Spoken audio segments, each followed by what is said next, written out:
Good evening. 좋은 저녁입니다. 오늘 하나님께서 저에게 주시는 은혜의 말씀은 말라기서 2장 4절부터 9절까지의 말씀입니다. 말라기 2장 4절부터 9절까지 하나님의 말씀을 제가 봉독해 드립니다. 이 말씀이 여러분의 귀에 들릴 때 심령이 큰 은혜를 경험할 수 있기를 바랍니다. 하나님의 말씀입니다. 만군의 여호와가 이르노라. 내가 이 명령을 너에게 내린 것은 레위와 세운 나의 언약이 항상 있게 하려 함인 줄을 너희가 알리라. 레위와 세운 나의 언약은 생명과 평강의 언약이라. 내가 이것으로 그에게 준 것은 그로 경외하게 하려 함이라. 그가 나를 경외하고 내 이름을 두려워하였으며 그 입에는 진리의 법이 있었고 그 입술에는 불의함이 없었으며 그가 화평과 정직한 중에서 나와 동행하며 많은 사람을 돌이켜 죄악에서 떠나게 하였느니라. 대저제사장의 입술은 지식을 지켜야 하겠고 사람들이 그 입에서 율법을 구하게 되어야 할 것이니 제사장은 만군의 여호와의 사자가 되미언을. 너희는 정도에서 떠나 많은 사람으로 율법에 거치게 하도다. 나 만군의 여호와가 이르노니 너희가 레위의 언약을 파하였느니라. 너희가 내 도를 지키지 아니하고 율법을 행할 때에 사람에게 편벽되게 하였으므로 나도 너희로 모든 백성 앞에서 멸시와 천대를 당하게 하였느니라 하시니라. 아멘. 하나님의 말씀이었습니다. 오늘 참 덥다라는 소리밖에 안 나오는 것 같습니다. 너무 덥습니다. 이 교회 안에서도 또 저 문 밖으로 나가면 덥습니다. 그래서 햇빛에 나가기가 무서운 그런 하루였습니다. 너무너무 덥습니다. 참 이럴 때 정말 우리의 건강을 잘 지켜주시고 지금까지도 살아있게 하시는 주님께 얼마나 감사한지 모릅니다. 분주하고 바쁘고 피곤한 중에도 이렇게 예배에 달려오신 여러분 너무너무 잘 오셨습니다. 하나님께서 오늘도 깨달음을 통해 은혜를 주실 줄 믿습니다.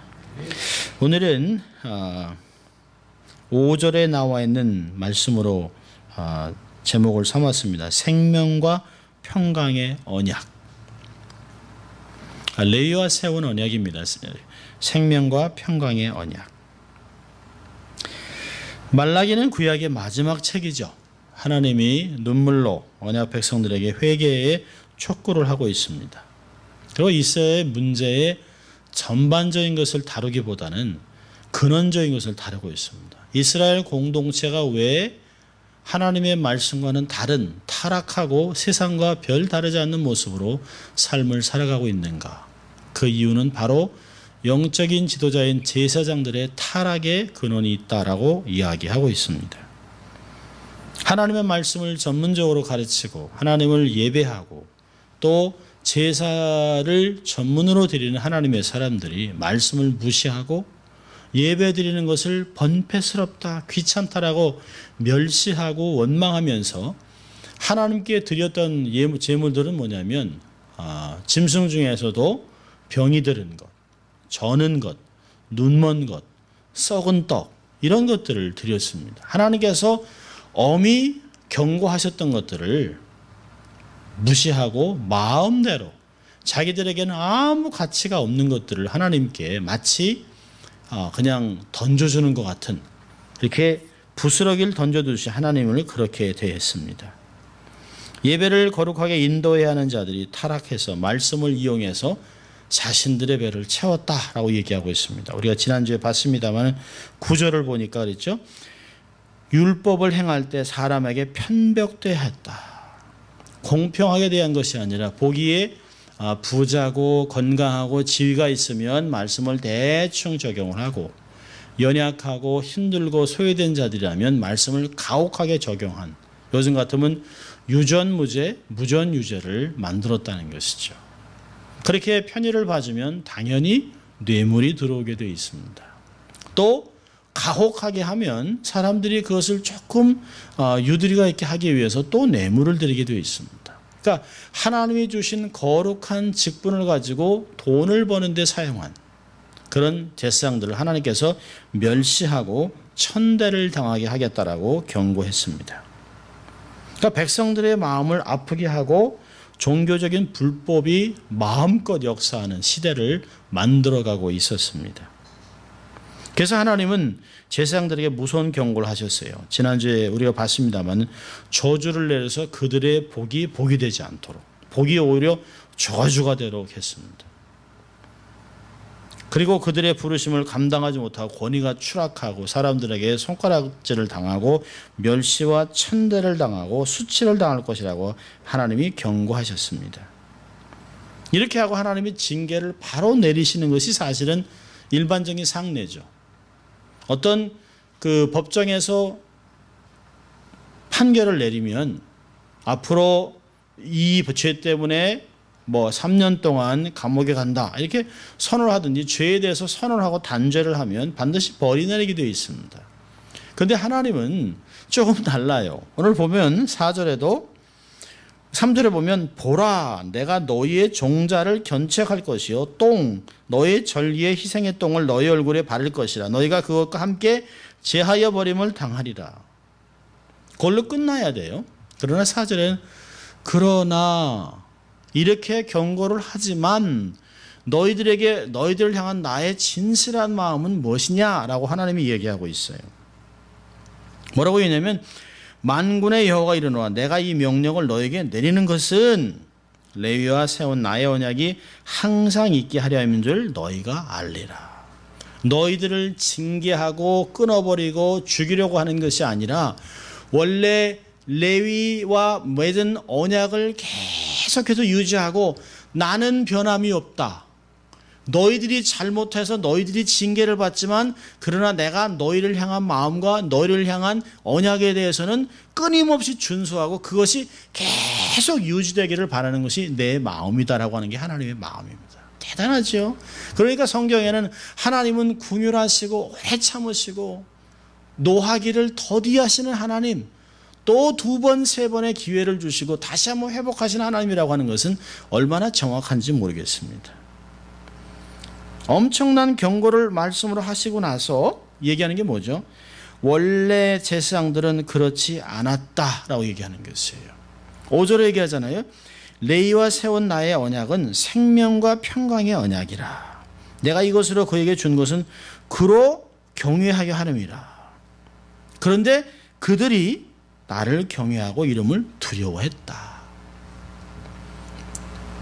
그러면서 레위인들, 거룩한 부르심을 받았던 제사장들의 조상인 레위가 어떻게 살았는지, 레위 지파가 어떠한 삶을 살고 너희들은 어떠한 믿음의 선조를 갖고 있는지 내가 너희들에게 가르쳐 주마. 그러면서 하나님이 얘기하시는 게 뭐죠? 그렇게 되기를 원한다. 너희들이 가는 것은 잘못됐다. 내가 비록 매를 들었지만 너희들을 끊어버리는 것이 아니라 다시 원상태로 원래 부르심으로 거룩한 자의 삶으로 내가 너희를 돌이키겠다. 잘 들어라고 얘기하는 것이에요. 이제부터 내가 역사를 통해서 너의 조상이 누군지, 너의 근본이 어떤 건지, 너의 집안이 어떤 집안인지 내가 알려주겠다. 너희들은 그렇게 살면 안 되는 사람들 아니냐? 라고 하는 것들을 하나님이 말씀하고 있어요. 그러면서 너희의 거룩함에 부르심과 삶이 어때야 되는지 깨닫고 그리고 나서 온전한 사역을 감당하면서 이스라엘 공동체를 회복해서 나의 원래 소망인 온 열방을 위한 제사장 나라가 되거라. 이게 하나님의 마음입니다. 참 매를 들었지만 할 수 없이 매를 들었지만 그들을 향한 사랑하는 마음과 비전은 변함이 없다는 것이에요. 이 내가 세운 언약이라고 하는 언약이라는 브리트라고 하는 히브리 단어는 언약을 쪼갠다 그런 뜻입니다.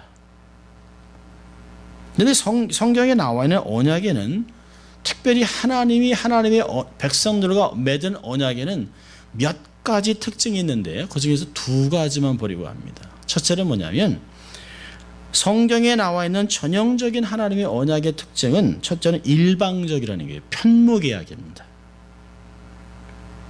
일방적인 계약을 하나님이 언약을 맺어주셨어요. 보통 사람의 약속은 쌍방간에 합의된 약속이지만 하나님은 하나님의 임의대로 언약을 맺으셨습니다. 상대방의 조건과는 상관없이 상대방이 그 언약을 깨더라도 상관이 없고 그 사람이 부족해도 상관이 없고 그 사람이 하나님을 무시해도 상관이 없는 일방적으로 편무계약을 맺어놓으셨습니다. 그리고서 어떤 상황에 있더라도 하나님은 결코 변하지 않은 당신의 명예와 이름을 걸어놨습니다. 이 편무계약의 가장 전형적인 모습은 창세기 15장에 나옵니다. 한번 가볼까요? 창세기 15장에 아브라함과 맺는 하나님의 언약이 편무 언약을 드러내고 있습니다. 하나님께서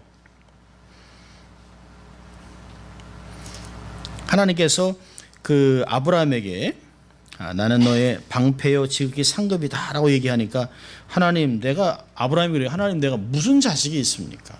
내가 뭐가 있습니까? 내가 뭐가 있는데 뭐 이런 삶을 살겠습니까? 하나님. 그러니까 하나님께서 내 몸에서 날 후사가 있다. 그리고 나서 그를 밖으로 데리고 나서 별을 보여줍니다.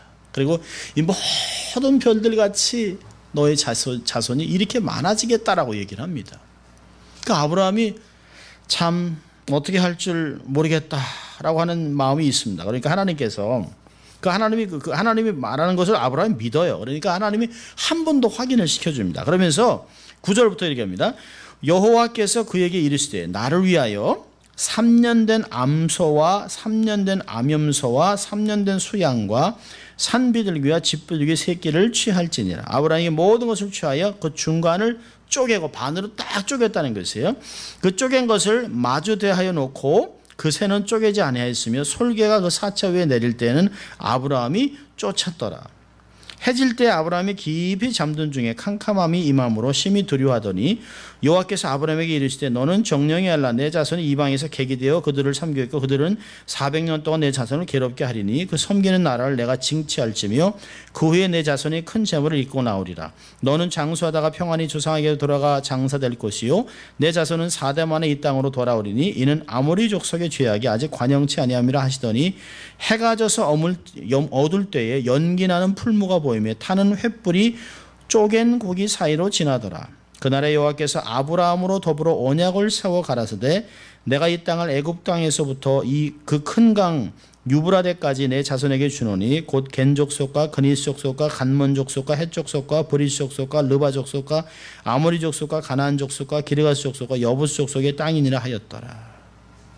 여러분, 언약을 맺는데 아브라함이 이야기하고 질문하는 건 아무것도 없습니다. 하나님이 일방적으로 맺고 있어요. 그 하나님이 어떻게 하겠다라고 하는 말만 계속하고 있습니다. 내가 너에게 이렇게 하겠다. 내가 너를 평안하게 돌아오게 될 것이다. 너는 살다 이렇게 될 것이다. 미래에도 쫙 이야기를 합니다. 내가 이 땅을 다 너에게 주겠다. 약속하고 있습니다. 쪼갠 사이에 하나님의 횃불로 하나님의 형상만 싹 지나갑니다. 사실은 그 당시에는 고대 근동 지방에서는 언약을 맺을 때, 계약을 맺을 때 짐승을 쪼개죠. 그러니까 계약이 크면 클수록 짐승이 커요. 그러니까 낙타를 쪼갰다, 뭐 소를 쪼갰다. 여러분 사실 아브라함이요, 그 3년 된 소, 암소 이게 얼마나 크겠습니까? 그걸 다 반으로 쪼개면 피가 흥건하잖아요. 짐승을 정확하게 반을 쪼개가지고 딱 이렇게 놔요. 그럼 그 가운데 피가 흥건합니다. 그러니까 언약을 맺는 자들은 온 몸에 옷에 피가 묻습니다. 그리고 걸어요. 두 사람이 걸으면서 누구든지 계약을 파기하면 이렇게 짐승같이 반으로 잘라져 죽는다라고 하는 것이에요. 근데 하나님과 둘이 같이 걸어야 되는데 아브라함은 안 걷습니다. 하나님이 일방적으로 걸었어요. 하나님이요, 내가 언약을 깨면, 고대 근동 지방에서는 다 그렇잖아요. 그럼 하나님이 이걸 안 지키면 죽겠다는 얘기야? 그럴 수는 없잖아요. 하나님 뭐예요? 당신의 명예와 모든 걸 다 걸고 언약을 지켜주마 한 것이에요. 아브라함은 부족하고 아브라함은 실수하고 언약을 파기하고 어떤 면에서는 정말 하지 말아야 될 것들을 하지만 그럼에도 불구하고 하나님은 계속해서 그를 돌이켜서 결국엔 믿음의 조상으로 만들어 나간 것이 성경 이야기입니다. 언약의 특징은 일방적인 것입니다. 자, 두 번째 언약의 특징은 축복과 은혜를 베풀기 위한 수단입니다. 하나님이 언약을 통해서 언약 밖에 있는 자들에게는 그런 것이 없어요. 그런데 언약 안에 있는 사람에게는 하나님이 축복과 은혜를 베풉니다. 그러니까 순종하는 자에게는 축복하시고 은혜 베푸기를 원해서 언약을 맺어주신 것이지 그를 잡기 위해서 하는 것이 아닙니다. 비록 언약을 파괴하고 언약을 따르지 않았기 때문에 하나님이 징계를 할 뿐이지 하나님의 원래 본심은 백성들을 아프게 하는 것이 아닙니다. 예레미야 애가 3장에 보면 백성들이 아파하는 거 괴로운 것이 하나님의 본심이 아니라고 얘기하고 있습니다. 이런 부모도 자식을 징계할 때 그게 본심입니까? 아니에요.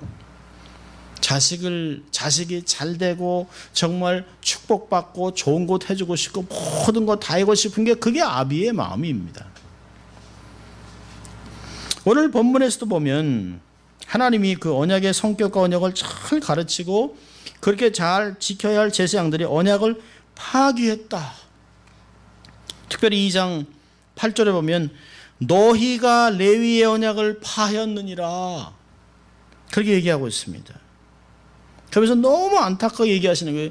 너희들이 정말 잘 지키면 그 레위의 언약은 평강과 생명의 언약이라고 이야기하고 있습니다. 정말 삶 속에서 받을 수 있는 축복의 근원, 전체라고 할 수 있는 평강. 이 평강이 뭐예요? 샬롬입니다. 샬롬. 그러니까 예수님께서 요한복음 14장에서도 내가 주는 평안은 세상의 평안과 같지 않다. 이 평안은 뭐예요? 샬롬이에요. 샬롬. 이 샬롬 뭘까요? 환경을 초월하는 샬롬입니다.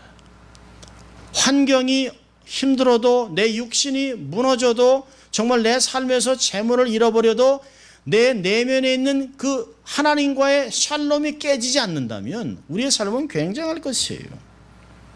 이 샬롬을 갖고 있었던 다니엘은 사자굴에서도 두렵지 않았어요. 하나님과 연결된 샬롬의 라인을 갖고 있었던 다니엘의 세 친구들은 7배의 불을 세게 했던 그것이 두렵지 않았습니다. 우리의 삶에 샬롬을 잃어버리니까 하나님과의 샬롬을 잃어버리고 나니까 삶에 불안과 공포, 초조함이 다가오는 것이에요.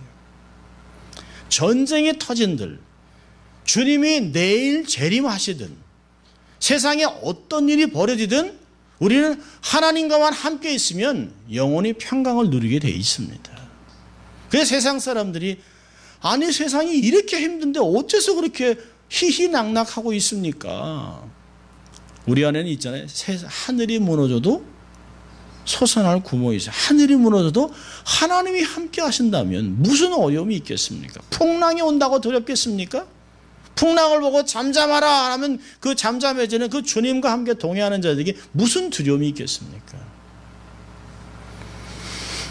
하나님과의 평강이 있다면 가정이 평강이 오고 그런 평강의 가정들이 모여서 평강의 교회가 되고 그런 교회들이 세상에서 빛과 소금의 역할을 하면 세상은 평강이 되는 것이에요. 경제와는 아무 상관이 없는 어떤 외부의 환경 조건을 뛰어넘는 내면의 샬롬을 가질 수 있다는 것이에요. 자, 그렇다면 4절과 5절을 보면 레위와 세운 언약의 성격은 어떤 것입니까? 5절 보면 레위와 세운 나의 언약. 4절에도 레위와 세운 나의 언약. 이거를 반복해서 이야기를 합니까? 여러분, 레위가 어떤 사람이었는가를 얘기하는 것이에요. 레위가 어떤 사람이었느냐. 레위 지파의 조상, 시조는 레위죠. 레위. 레위가 누굽니까? 야곱의 12아들 중 하나입니다. 누벤, 시미온, 레위, 유다 이렇게 내려가요. 세 번째 아들입니다. 그런데 창세기 34장을 보면 야곱이 하나님의 뜻대로 베델로 가지 아니하고 지나가면서 물과 풀이 많은 하몰 쉐겜 땅을 지나갑니다. 그리고 거기에 안주해요. 그리고 안주하면서 넉넉하게 하나님의 약속과 하나님의 명령을 잊어버리고 살아가고 있습니다. 희희낙낙하고 살아가고 있어요. 그때 하나님께서 야곱의 가정에 두셨던 보호막을 걷어가 버립니다. 그러고 나니까 평상시에 정말 세상의 것들을 보고 즐겼던 디나가 나가서 강간을 당합니다. 하몰의 추장 하몰의 아들 쉐겜한테 강간을 당합니다. 그러고 나니까 그 형제들이 11형제가 막 그냥 불같이 일어납니다. 아니 우리 딸을 정말 창녀같이 여동생을 창녀같이 여기고 가만히 있으면 안 되겠다 해서 골머리 여깁니다. 근데 아버지는 가만히 있습니다. 아버지는 스스로 깨닫는 거죠. 이게 왜 세상에 우연은 없는데 왜 내 딸이 강간을 당했을까. 그러고 있는데 아들들은 난립니다. 아들들은 어떻게 했어요? 세겜하고 가짜 언약을 맺습니다. 우리가 할례받지 않은 백성들에게 동생을 줄 수 없다. 그리고 할례받지 않은 가족에 여인을 데려올 수 없다. 그러자 하몰과 그 추장과 아들이 얘기하죠. 우리가 이 사람에다가 그 할례를 맺어서 하면 이 사람 것도 다 우리께 되겠다. 그래서 양쪽에서 다른 생각들, 동상이몽을 하고 있는 것이에요. 그리고서 모든 사람이 좋다 할례를 받겠다 해서 할례를 받습니다. 제3일째 되는 날 모든 남자들이 아파서 통증 가운데 일어나지 못하는 그날 레위와 유다가 그들에게 쳐들어갑니다. 자, 창세기 34장을 볼까요? 창세기 34장을 보면 아주 정말 너무너무 악한 야곱의 아들들의 모습이 기록되어 있습니다. 창세기 34장 25절부터 29절인데요. 성문으로 출입하는 모든 자가 하몰과 그 아들 세겜의 말을 듣고 성문으로 출입하는 그 모든 남자가 할례를 받으니라. 제3일에 미쳐 그들의 고통할 때에 두 아들 디나의 오라비 시므온과 레위가 각기 칼을 가지고 와서 부지 중에 성을 엄습하여 모든 남자를 죽입니다. 완전 도육하는 거예요. 칼로 하몰과 그 아들 세겜을 죽이고 그 디나를 세겜의 집에서 데려오고 야곱의 여러 아들이 그 시체 있는 성으로 가서 그리고 데려놔서 한꺼번에 확 한 거예요. 그 아들이 시체 있는 성으로 가서 노략하였으니 이는 그들이 그 누이를 더럽힌 연고라. 그들이 양과 소와 나귀와 그 성에 있는 것들을 들에 있는 것과 그 모든 재물을 빼앗으며 그 자녀와 아내들을 사로잡고 집 속의 물건들을 다 노략한지라. 야, 대단합니다. 이건 피해 복수예요. 피해 복수. 그리고 도둑질을 하는 것이에요. 그러니까 그 야곱이 두려움에 떱니다. 너희가 어찌하여 이렇게 피를 흘렸느냐. 그러니까 아들들이 말을 안 들어. 이미 피를 봤기 때문에 그러면 아버지 우리 여동생을 창녀로 여기는 게 이게 가당한 이야기입니까? 하면 막 대듭니다. 그래서 하나님의 도움으로 그것을 무사히 그 동네를 빠져나가요. 자, 그런데요. 창세기 49장으로 가십시오. 야곱이 절대 잊지 않습니다. 창세기 49장을 보면 야곱이 12아들을 다 축복하면서 시몬과 레위를 기억하며 이렇게 얘기합니다. 창세기 49장 5절, 6절, 7절 같이 읽습니다. 시몬과 레위는 형제요 그들의 칼은 잔해하는 기계로다. 내 호나 그들의 모의에 상관하지 말지어다. 내 영광아 그들의 집회에 참여하지 말지어다. 그들이 그 분노대로 사람을 죽이고 그 혈기대로 소의 발목 힘줄을 끊었음이로다. 그 노염이 혹독하니 저주를 받을 것이요 분기가 맹렬하니 저주를 받을 것이라. 내가 그들을 야곱 중에서 나누며 이스라엘 중에서 흩으리로다. 와, 아비가 어떻게 자식들을 이렇게 저주를 합니까?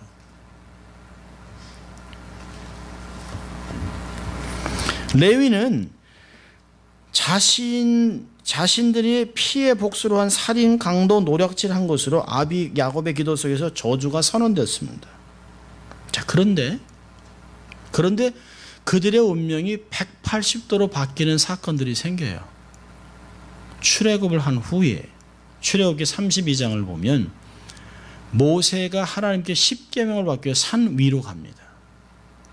산 위로 가서 오랫동안 내려오지 않으니까 사람들이 막 불안해해요. 그러면서 이거 어떻게 된 거냐, 차라리 우리가 그냥 애굽에서 죽는 게 낫지 뭐 무덤이 없어 여기까지 끌고 왔나 막. 그러니까 아론이 금을 가져오라 그럽니다. 그래서 아론이 그걸로 잘 정교하게 애굽에서 있었던 신을 만들어 놨어요. 그러면서 뭐라고 합니까? 아론이 제사장이에요. 아론이 너희들을 출애굽하게 시킨 신이라 여호와라. 그러고 기뻐 뛰려며 막 거기서 막 잔치를 하고 제사를 드립니다. 근데 모세가 쫙 내려가기 전에 하나님께서 슬퍼하죠. 목이 곧은 백성이라. 이게 무슨 소리를 들으면서 저들이 범죄했다라고 이야기를 합니다. 그러니까 모세가 내려서 보니까 금송아지를 음란하게 섬깁니다. 그러니까 십계명을 확 던져서 깨요. 자, 여러분 출애굽기 32장을 보세요. 출애굽기 32장. 출애굽기 32장을 보면 32장 26절부터 29절입니다.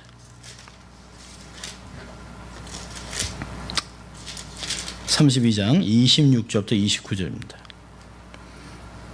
25절부터 읽죠. 25절부터 29절까지 같이 읽습니다. 모세가 본즉 백성이 방자하니 이는 아론이 그들로 방자하게 하여 원수에게 조롱거리가 되게 하였습니다. 이에 모세가 진문에 서서 가로되 누구든지 여호와의 편에 있는 자는 내게로 나오라 하매 레위 자손이 다 모여 그에게로 오는지라. 모세가 그들에게 이르되 이스라엘 하나님 여호와께서 이같이 말씀하시기를 너희는 각각 허리에 칼을 차고 진문에서 저문까지 왕래하며 각 사람이 그 형제를 각 사람이 그 친구를 각 사람이 그 이웃을 도륙하라 하셨느니라. 레위 자손이 모세의 말대로 행하며 이날에 백성 중에 3,000명 가량이 죽인 바 되니라. 모세가 이르되 각 사람이 그 아들과 그 형제를 쳤으니 오늘날 여호와께 헌신하게 되었느니라. 그가 오늘날 너에게 복을 내리시리라. 그럼 26절에 줄쳐놓으세요. 26절에 누구든지 여호와의 편에 있는 자. 이거 대단한 말씀입니다. 히브리어로는 영어로는 who's for God. 누가 여호와를 위하는 자냐. 그런 뜻입니다. Whoever is for the Lord, come to me. 그 얘기예요. 여러분 이때 대단한 일을 행한 것이죠. 하나님께서 그들에 대해서 진노할 때 그 진노를 막아서기 위해서 하나님 편에 섭니다. 그리고 하나님의 진노를 자기의 친족, 자기의 동료, 자기의 동족, 자기의 이웃을 칼로 도륙합니다. 이들은 하나님의 명예를 위하여 인연을 정리했던 사람들입니다. 한국 사람들 정이 얼마나 그 정 때문에 불법도 행하고 정 때문에 거짓말도 하고 정 때문에 못 이기게 하지만 정말 하나님의 공의를 위해서 정과 인연을 잘라버렸던 사람들입니다. 이때 하나님께 헌신하게 되어 그들을 복을 주세요. 또 한 사건은 민수기에 보면 발람의 부알볼에서 모압 여인들과 음란하게 행할 때 하루에 24,000명이 죽습니다. 근데 버젓이 막 리더들이 모압 여인들을 데려다가 텐트에서 간음을 합니다. 음행을 합니다. 부인이 있는데 이때 레위인 중에 비느하스라고 하는 사람이 일어나서 창을 들고 가서 그 간음의 현장에서 그 남과 여자를 창으로 찍어 땅에 박습니다. 무지무지 무서운 일이죠. 자, 민수기 25장을 보세요. 민수기 25장. 원래 이런 무서운 말씀을 나누려고 했던 것은 아닙니다만은 민수기 25장 1절부터 13절인데요. 자, 우리 한번 같이 읽습니다. 이스라엘이 시딤에 머물러 있더니 그 백성이 모압 여인들과 음행하기를 시작하니라. 그 여자들이 그 신에게 제사할 때 백성을 청하매 백성이 먹고 그들의 신들에게 절함으로 이스라엘이 바알볼에게 부속된지라. 여호와께서 이스라엘에게 진노하시니라. 여호와께서 모세에게 이르시되 백성의 두령들을 잡아 태양을 향하여 여호와 앞에 목매어 달라. 그리하면 여호와의 진노가 이스라엘에게서 떠나리라. 모세가 이스라엘 사사들에게 이르되 너희는 각기 관할하는 자 중에 바알볼에게 부속한 사람을 죽이라 하니라. 이스라엘 자손의 온 회중이 회막문에서 울 때에 이스라엘 자손 한 사람이 모세와 온 회중의 목전에 미디안의 한 여인을 데리고 그 형제에게로 온지라. 제사장 아론의 손자 엘르아살의 아들 비느하스가 보고 회중의 가운데서 일어나 손에 창을 들고 그 이스라엘 남자를 따라 그의 막에 들어가서 이스라엘 남자와 그 여인의 배를 꿰뚫어서 두 사람을 죽이니 연병이 이스라엘 자손에서 그쳤더라. 그 연병으로 죽은 자가 24,000명이었더라. 여호와께서 모세에게 일러 가라사대 제사장 아론의 손자 엘르아살의 아들 비느하스가 나의 질투심으로 질투하여 이스라엘 자손 중에서 나의 노를 돌이켜서 나의 질투심으로 그들을 진멸하지 않게 하였도다. 그러므로 말하라. 내가 그에게 나의 평화의 언약을 주리니 그와 그 후손에게 영원한 제사장 직분의 언약이라. 그가 그 하나님을 위하여 질투하여 이스라엘 자손을 속죄하였음이니라. 아, 그렇죠. 하나님께서 그들을 축복하셨던 이유가 있어요. 악을 행하는 형제, 악을 행하는 이웃, 음란한 동족보다 하나님을 택한 것이에요. 정인연보다 거룩한 하나님을 위해 칼을 빼들었던 사람들입니다. 그리고 이들은 분연히 하나님을 위해 일어선 것입니다. 이렇게 헌신할 때마다 하나님이 그들에게 축복하셨어요. 영원한 제사장 직분의 언약이라. 아, 대단한 것을 이야기하고 있습니다. 나의 질투심으로 질투하여. 11절에 그렇게 얘기하고 있습니다. 하나님의 마음을 그대로 소유한 사람이에요. 하나님이 미워하는 거 미워하고, 하나님이 좋아하는 거 좋아하고, 하나님이 귀하게 여기면 귀하게 여기고, 아무리 세상에서 값지고 귀하고 정말 세상들이 다 소유하고 싶은 거 할지라도 하나님이 노 하면 눈을 돌려버리는. 세상 사람들이 다 가치 없다라 뭐 그렇게 시간을 낭비냐고 하지만 하나님이 원하는 것이라면 내 삶을 헌신해서 세상의 바보가 되기로 결정했던 그런 사람들이 하나님의 용사들입니다. 이렇게 하나님을 위해 분연히 일어섰던 레위에게 하나님은 레위 지파에게 땅을 분배하지 않았습니다. 전적으로 하나님을 섬기는 일을 맡겼습니다. 그리고 제사장으로 돼서 성막에서 수정 들게 하고 백성들로부터 11조와 재물 중 일부를 취하게 함으로 특별한 사랑을 받게 했습니다. 자, 놀라운 것은 그 언약은 지금도 그리스도의 보혈 안에서 여전히 우리에게 동일하게 적용되고 있다는 것이에요. 베드로전서 2장 9절에서는 이렇게 얘기합니다. 오직 너희는 택하신 족속이요 왕같은 제사장들이요 거룩한 나라요 그의 소유된 백성이니 이는 너희를 어두운 데서 불러내어 그의 기이한 빛에 들어가게 하신 자의 아름다운 독을 선전하게 하려 하심이라. 얼마나 놀라운 은혜입니까? 우리의 과거를 생각하면 하나님 앞에 부끄러워 얼굴을 들을 수가 없어요. 그런데 그리스도의 보혈 때문에 그리스도를 사랑하는 그 작은 사랑, 헌신, 예배, 주께 드렸던 그 작은 것 때문에 하나님이 우리를 기뻐하고 그 언약을 계속해서 유지해 나가고 있다는 것입니다. 그래서 그 언약에 참 생명과 평강이 있는 것이에요. 영원한 구원의 기쁨과 안식이 있죠. 언약을 주신 목적이 뭡니까? 오늘 다시 본문으로 돌아가면 말라기 2장에서는 하나님께서 그들에게 언약을 세운 이유가 뭐예요? 말라기 2장 5절을 보면 2장 보면 내가 이것으로 그에게 준 것은 그로 경외하게 하려 함이라. 5절에 그러잖아요. 그로 경외하게 하려 함이라. 하나님 우리와 언약을 맺은 것은 하나님을 경외하는 자로 서서 삶을 살기 위함이라고 얘기하고 있습니다. 두렵고 떨리는 마음으로 하나님 섬기라고 언약을 주신 것이에요. 그리고 그 언약 때문에 순종하면 말할 수 없는 은혜와 축복을 경험한다는 것이죠. 하나님이 얘기하고 있어요. 말라기서 2장 5절에 레위와 세운 나의 언약은 생명과 평강의 언약이라. 내가 이것으로 그에게 준 것은 그로 나를 경외하게 하려 함이라. 그런데 그들이 나를 경외하고 내 이름을 두려워했다. 그리고 6절에 가서 그 경외하는 방법을 이야기하고 있습니다. 6절에 세 가지 얘기하고 있어요. 첫째는 뭡니까? 그 입에는 진리의 법이 있고 입술에는 불의함이 없다. 왜 그럴까요? 이것은 첫째로 말씀을 바로 깨닫고 가르치고 증거하는 일을 감당해야 되기 때문에 이렇게 살아간 것이에요. 그 입에 진리의 법, 토라트 아메트라고 하는 진리, 하나님 말씀이 알레프부터 그 타업까지 알파벳의 모든 게 다 포함된 하나님의 모든 진리, 그 진리가 입술에 있다는 거지. 그리고 불의하면 없다. 생각과 말하는 거 행동이 일치한다는 것이에요. 왜 그럴까요? 그들이 말씀을 깨닫고 말씀을 가르치기 위해서 그렇게 살았다는 것이에요.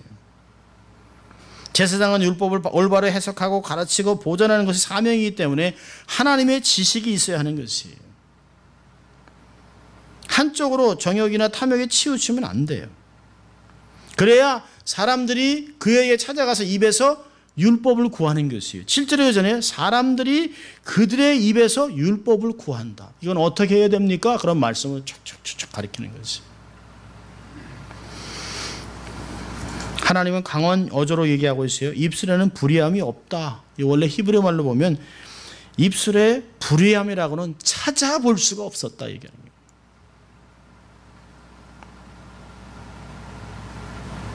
거예요. 우리는 말씀을 많이 연구하면서도 불경한 말을 많이 할 때가 있습니다. 그래서 야고보가 이야기를 합니다. 3장 10절 11절 보면 야고보서에서 한 입으로 찬송과 저주가 나는도라. 내 형제들아 이것이 마땅치 아니하니라. 샘이 한 구멍으로 어찌 단물과 쓴물을 내겠느냐. 믿음의 말만 해도 하나님께 예배만 드려도 인생이 짧아요. 그런데 하나님을 찬양하고 경배하고 하다가 조금만 어려우면 원망, 좌절, 불평, 원성 이렇게 하고 살아간다는 것이에요. 정말 하나님의 왕 같은 제사장으로 영적인 지도자라면 하나님의 말씀은 바로 깨닫고 가르치고 증거해야 되는 것이에요. 자, 두 번째로요. 언약을 준수한 레위의 삶, 하나님을 경외하는 모습은 두 번째로 하나님과 동행하는 모습으로 나타났습니다. 여기 보니까 그가 화평과 정직한 중에서 나와 동행하며 하나님과 사람 사이와 사람과 사람 사이에 바른 역할이 있도록 늘 하나님과 함께 살았습니다. 얘기는 뭘까요? 화평과 정직한 중에서 하나님과 영적인 교통이 있었던 사람입니다. 하나님과 마음이 하나 되었던 사람이에요. 늘 하나님의 마음을 헤아리고 의도를 깨닫고 하나님이 원하는 것을 하기 위해서 늘 눈과 마음이 하나님은 어떻게 생각하실까? 하나님은 뭐라고 하실까? 늘 동행했다는 거죠. 그게 성경에는 에녹과 노아라고 하는 사람의 삶에서 하나님과 동행했다라고 이야기하고 있습니다. 하나님 우리에게 원하는 게 뭘까요? 하나님 우리에게 원하는 것은 재물이 아닙니다. 하나님 우리에게 원하는 것은 시간을 내놔가 아니에요. 하나님 우리에게 정말 원하는 것은 나랑 함께 가자는 거예요. 나와 함께 있자. 여러분 미가서를 보면 미가서에서 백성들이 막 얘기합니다. 6장에 내가 하나님께 황소를 드릴까 천천만만의 기름을 드릴까 첫 아들을 드릴까 이것을 드릴까. 그러니까 미가서 6장 8절에 하나님 이렇게 얘기합니다. 사람아 주께서 선한 것이 무엇임을 내게 보이셨나니 여호와께서 내게 구하시는 것이 오직 공의를 행하며 인자를 사랑하며 겸손히 내 하나님과 함께 동행하는 것이 아니겠느냐.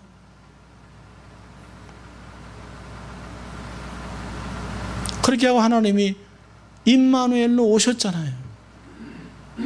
백성들이 하도 안 보이는 하나님과 동행을 못하니까 하나님이 육신을 입고 성육신으로 이 땅에 오셨어요.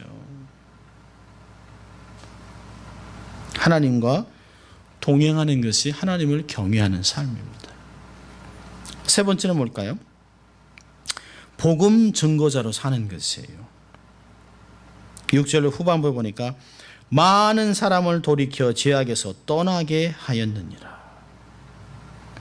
제사장들에게는 하나님의 진리의 율법이 결코 무거운 짐이 아니었습니다. 항상 말씀을 묵상하고 연구하고 자기 삶에 적용하면서 늘 경건의 연습을 했던 사람들이에요. 하나님께 누구보다 먼저 제사를 드리고 제사를 드리기 위해서 마음을 준비하고 목욕 제기를 하고 제물을 살피고 하나님께 혹시 흠없는 게 드릴까? 혹시 하나님께 함부로 예배를 드리는 게 아닐까? 내가 하나님 앞에 거룩함으로 서지 못하는 어떤 부분이 있을까? 늘 자기의 삶을 살폈습니다. 그러다 보니까 자기의 삶에 하나님의 거룩이 덧입혀졌어요. 마치 모세가 하나님을 얼굴과 얼굴로 마주보고 내려올 때 얼굴에서 광채가 나서 백성들이 도저히 얼굴을 쳐다볼 수 없는, 우리가 말씀을 연구하고 말씀을 삶에서 적용하고 말씀으로 경건의 연습을 자꾸 하면 우리의 삶의 성품이 변하면서 나타나는 게 뭘까요? 하나님의 능력과 하나님의 경건의 힘들을 얻기 시작합니다. 처음에는 경건의 모양이 생깁니다. 경건의 모양에서 점점 경건의 힘이 덧입혀지고 우리의 삶 속에 하나님의 권위가 모여지는 것을 볼 수 있어요. 그런 제사장들의 삶을 보면서 백성들이 존경을 포했습니다. 마치 하나님을 보는 것 같은, 저들의 삶과 나의 삶을 보면 이건 천지차이예요. 나 이렇게 살면 안 되는데, 우리 제사장들 보면 작은 거라도 감사하고 하나님께 정말 두렵고 떨림으로 예배를 드리고 얼마나 경건하게 하나님께 예배를 드리는가, 나도 그렇게 살아야지. 그러면서 사람들이 자기의 삶에서 자꾸 죄에서 돌이켰다는 거지. 여러분, 우리는 하나님의 자존심입니다. 세상 사람들이 당신 보고 교회 나가면 내가 교회 안 나가지. 뭐하러 예수 믿나 당신같이 살려면. 뭐가 다른 게 있어야지. 그런 얘기를 들으면 안 되잖아요. 제사장들은 자신들의 경건에만 만족했다는 것이 아니에요. 백성들의 삶을 돌이키게 할 수 있는, 영혼을 구원하고 바른 길로 인도하는 데 열심을 살았습니다. 이렇게 열심을 살고 하나님 앞에 정말 하나님을 경외하고 삶을 살았던 이유가 뭘까요? 7절에 보세요. 7절에 보면, 왜냐하면 대제사장의 입술은 지식을 지켜야 하겠고 사람들이 그 입에서 율법을 구하게 되어야 할 것이니, 왜냐하면 그 이유는 제사장은 만군의 여호와의 사자가 됨이오늘. 자기들이 어떤 사람인지를 너무 정확하게 알고 있었습니다. 자기들이 만군의 여호와의 사자, 하나님의 보내심을 받은 자들이라는 것을 너무 잘 알고 있었습니다. 그렇기 때문에 내가 아무리 원해도 세상에서 밭을 갈고 땅을 갈면서 세상에서 동일하게 돈을 벌지 않게 살게 할 수 있는 건 뭐냐면, 내가 하나님께 헌신하고 하나님께 제사를 드리면 하나님이 나의 삶을 책임질 것이라는 확신함이 있었어요. 내가 죽으면 죽으리라고 하는 마음으로 하나님 앞에 하나님의 부르심을 받은, 하나님의 보내심을 받은 사람이라고 하는, 하나님의 거룩한 사자라고 하는 확신이 있었습니다. 여러분, 제사장들이 자신의 부르심을 망각하고 율법 교육을 제대로 하지 않으니까 백성들이 방자행합니다. 타락합니다. 백성이 타락하면 하나님이 방법을 동원하세요. 선지자를 일으킵니다. 선지자를 일으켜서 누굴 나무래요? 제사장을 막 나무랍니다. 백성들을 나무라는 건 거의 없습니다. 선지자들이 와서 왕과 제사장을 책망합니다. 왜요? 그들이 백성을 대표하고 있기 때문에. 성전을 대표하고 제사를 대표하는 성직자들, 또요 나라의 정치를 담당하고 있는 백성의 대표인 왕, 이들을 하나님이 징계하는 거예요. 호세아 4장 6절부터 9절까지 보면 이렇게 얘기합니다. 내 백성이 지식이 없으므로 망하는도다. 내가 지식을 버렸으니 나도 너를 버려 내 제사장이 되지 못하게 할 것이요, 내가 하나님의 율법을 잊었으니 나도 내 자녀들을 잊어버리리라. 저희는 번성할수록 내게 범죄하니 내가 저희의 영화를 변화에 요기되게 하리라. 저희가 내 백성의 속죄 제물을 먹고 그 마음을 저희의 죄악에 두는도다. 장차는 백성이나 제사장이나 일반이라 내가 그 소행대로 벌하며 그 소유대로 갚으리라. 무서운 말씀이죠. 말씀 무시하고 백성들이 범하는 그대로 범을 두고 그들의 제약을 따라하면서 나도 저렇게 살았으면 좋겠다. 나도 큰 집에 살았으면 좋겠다. 나도 저런 엄청나게 비싼 차를 몰았으면 좋겠다. 나도 명예가 있었으면 좋겠다. 목회자들이 그러고 산다는 거예요. 그러니까 하나님이 어떻게 해요? 너만 망하는 게 아니고 너도 치고 네 자식들은 내가 완전히 지워버리겠다고 얘기합니다. 하나님이 손을 들어 치면 무서운 징계를 당할 수 있습니다. 그런데요, 그와는 반대로 과거 여호사밧 왕 때 보면 역대하 17장 9절을 보면 제사장들이 유다 땅을 다니면서 말씀을 막 가르칩니다. 백성들을 막 가르치고 교육을 하니까 나라가 번창합니다. 느헤미야의 그 말씀을 강론할 때 수문 앞 광장에서 느헤미야 8장을 보니까 말씀을 선포하는 백성들이 막 울어요. 막 가슴을 치고 아이고 막 이러니까 제사장들이 가서 말씀을 잘 가르칩니다. 하나님이 너희들을 징계했지만 원래 본셈은 이렇지 않고 너희들을 고토로 다시 돌이켜서 언약 백성으로 삼았다라고 하니까 백성들이 울음을 그쳐요. 이날은 성일이니 하나님을 기뻐하라. 여호와를 기뻐하는 것이 너희의 힘이니라고 얘기하는 말하는 것이. 말씀을 제대로 깨달으면, 그러니까 우리가 말씀을 제대로 깨닫지 못하니까 오해를 하고 불안해하고 슬퍼하고 하나님을 두려워하고 무서워하고 하나님께 떨어져 나가려는 것이에요. 말씀을 제대로 이해하고 제대로 가르쳐서 깨닫기만 하면 하나님의 본심을 깨달을 수 있어요. 하나님은 한 번도 백성을 때리고 죽이려고 하는 마음이 없어요. 여러분, 얼마나 중요하겠습니까? 이 말씀을 가르치고 있는 저도 내가 말씀을 바로 가르치지 않으면 백성이 웃어야 될 때 가슴을 치고 하나님께 감사와 찬송과 헌신을 드려야 될 때 무거운 짐이 돼서 낙심할까 두려운 것입니다. 이 강단에서 말씀을 전하는 게 그렇게 무섭고 힘든 것이에요.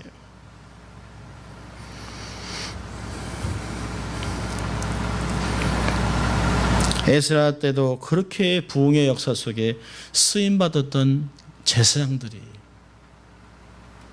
얼마 지나지 않았는데 말라기 시대에는 완전히 타락했습니다. 영적인 바닥을 걷고 있어요.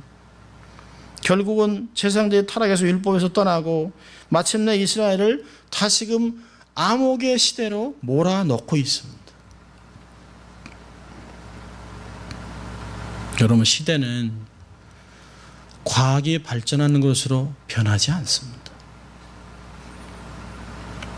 조금 편해지지만 편한 것이 우리의 신앙에 도움이 되지 않아요. 지금은 짐승을 복제합니다. 시험관 아기를 낳게 합니다. 자기가 아이를 낳지 못하니까 자기의 엄마가, 친정엄마가 대신 아이를 낳아줍니다. 언니가 대의를 세러게마다가 낳아요. 지금은 누가 사람을 제일 먼저 복제하느냐에 있습니다. 지금 달나라에 가는 것은 이제 아무것도 아니에요. 화성, 목성까지 막 가려고 합니다. 지금 영화는 어떤 게 나와요? 180만 그 시간을 지나가는 4년 5개월이 걸려야만 가는 그 어느 성에서 맷 데이먼이라는 사람이 거기에서 잘못해서 비행기가 이렇게 해서 막 그게 거기에 궤도가 잘못해서 떨어졌어요. 근데 거기를 구하러 가려면 4년 8개월이 걸린대요. 제가 트레일러 본 거 얘기하는 거예요. 트레일러 본 거. 아직 안 나왔어요. 근데 거기서 맷 데이먼이 어떻게 할까 하다 4년 만에 어떻게 먹고 살아요? 그래서 거기서 농사를 짓습니다. 농사를 져가지고 정말 뭐 꽃도 피우고 먹을 것하고 막 합니다. 이게 무슨 얘기예요? 영화는 앞으로 일어날 것은 프로젝션이에요. 여러분, 셀폰도 1950년, 60년에 군대가 썼다는 거 아시죠? 그리고 셀폰이 나와 있는 거예요. 모든 것은 군대에서 다 쓰고 이제 안전하다라고 하면 다른 것으로 위의 것을 만들어내면 세상에 릴리즈합니다. 그런 거 보면 이젠 세상이 세상사는 어떻게 할까요? 지구가 사람이 너무 많으면 다른 별로 가겠다는 거예요. 주님의 재림을 기다리는 게 아니라 내가 내 마음대로 방주를 만들겠다는 거예요. 하나님의 재림, 하나님의 심판에서 피해 나갈 길을 만들어내겠다는 거예요. 내가 싫으면 내가 원하는 거 만들어내겠다는 거예요. 우주의 미지의 세계를 개척하고 있는 상황이지만 인성은 파괴됐습니다. LGBT가 교회에서 힘을 얻고 있어요. 거룩이 무너졌습니다. 콜로라도에서는 주일날 문을 닫는 칙필레 동성애를 반대하는 그 비즈니스를 경영을 더 이상 못하게 콜로라도 법에서 막고 있습니다. 즉 콜로라도는 칙필레 비즈니스를 다 닫게 되어 있습니다. 미주리주에서는 하원 의원이 동성애를 거부할 수 있는 자유를 달라고 하니까 그 사람을 정부에서 퇴출시키려고 하고 있습니다. 더러운 음란의 물결이 어린 초등학생의 가슴까지 마음까지 물들이고 있습니다. 이젠 포르노가 청소년들의 문제가 아니에요. 9살, 10살짜리의 문제입니다. 왜 이런 일이 벌어지고 있을까요? 말씀의 부재입니다. 하나님의 말씀이 없는 것이에요. 영적인 지도자들의 말씀을 타협하고 세상을 따라다니고 있기 때문입니다. 여러분, 세상의 마지막 보루는 교회입니다. 도피성, 마지막 구원의 방주는 교회밖에 없습니다.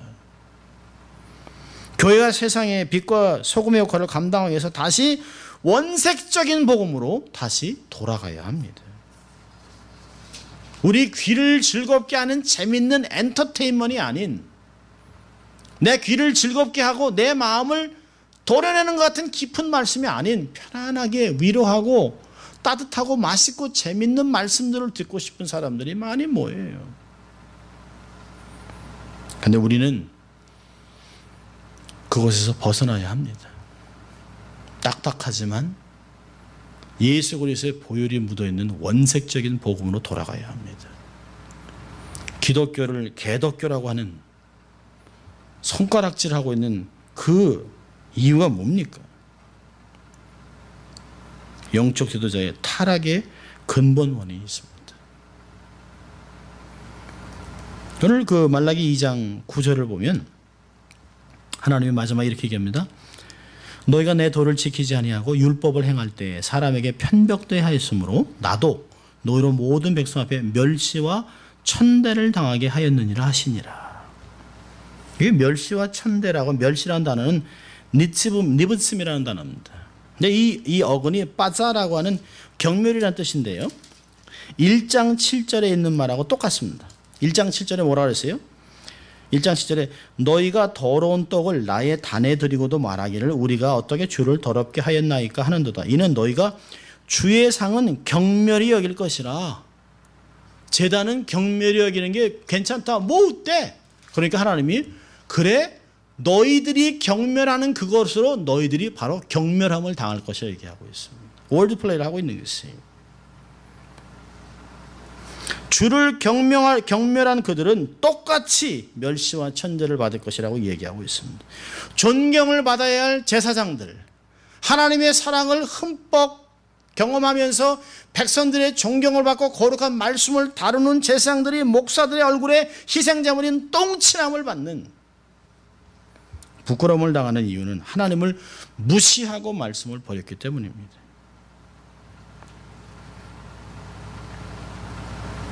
기억하십시오.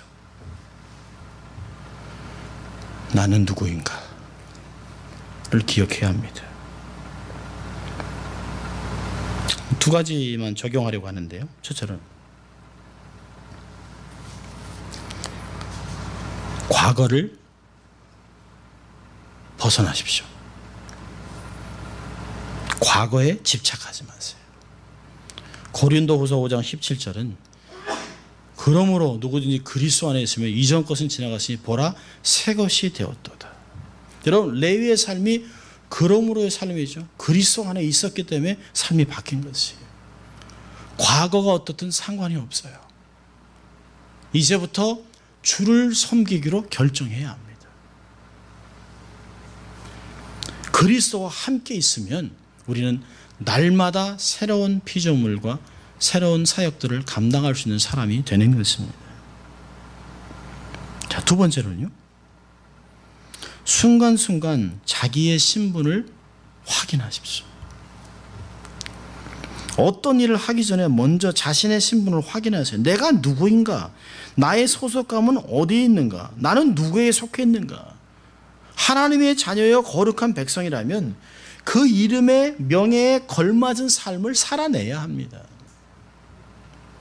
육군의 군복을 입고서 북한을 쫓아가면 안 되잖아요. 말이 안 되는 거잖아요. 하나님의 왕 같은 자녀, 왕자, 공주, 하나님의 왕 같은 재상인데 자꾸 사단한테 자꾸 눈을 맞추려고 그런단 말이에요. 그건 아니죠. 그래 그들이 얘기하는 거 자꾸 속으면 안 돼요. 내가 누구냐? 신분이 나의 삶을 좌우합니다. 여러분, 왕자가 옷이 더러워졌다고 그날 고민합니까? 아, 난 내일 뭐 먹지? 그러지 않아요. 옷이 더러워져 찢어지면 또 만들면 돼요. 신분이 그래서 무서운 것이에요. 그런데요, 거지는요. 왕자같이 궁중에 와서 살지만 저 잘 때는 또 굴다리 밑으로 가는 거예요. 자기 신분이 거지니까. 하나님이 우리에게 주신 언약은 참 생명과 평강을 주시기 위함입니다. 우리가 하나님을 바로 섬길 수 있게 하기 위해서 하나님이 언약을 다시 기억나게 하시는 것이에요. 우리 힘들 때마다 생명과 평강의 언약이니라. 너희들은 이랬던 사람이니라. 내가 너의 믿음의 조상인 누구누구를 이렇게 만들었느니라. 너희도 이렇게 살아야 되느니라. 라고 하는 것도 우리에게 말씀하는 것이에요. 베드로가 우리에게 계속 얘기하잖아요.